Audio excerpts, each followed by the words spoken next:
I was born with cerebral palsy back in 1948. The doctors told my parents to place me into an institution.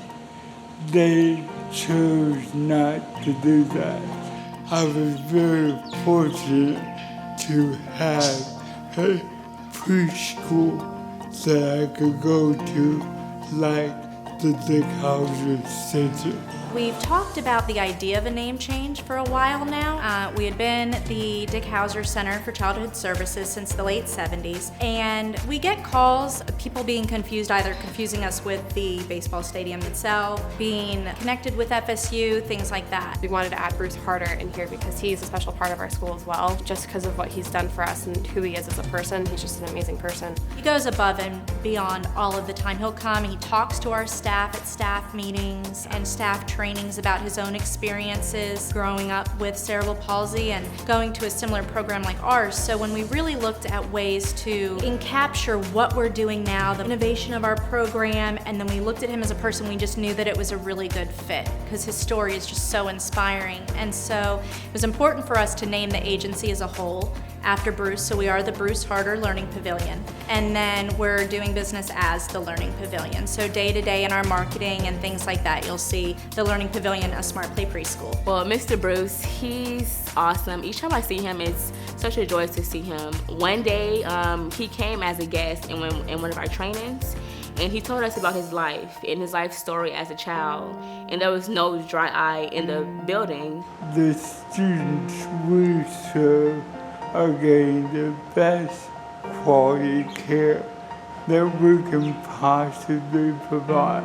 A person with a disability needs to feel good. They need to be encouraged. And our staff, they ask the best that they can get from the kids. And he just explained to us it wasn't for his teachers, his childcare teachers back in the day, he wouldn't be the ambitious man that he is today. Mr. Bruce is amazing, and just to hear that from him and to hear that I too can make that change and I can change the lives of the kiddos here just by believing in them, it's amazing. And it motivated us, like all the teachers. That training changed our lives. I'll never forget that training. It was just heart-touching. I never felt different because I was always part of the gang.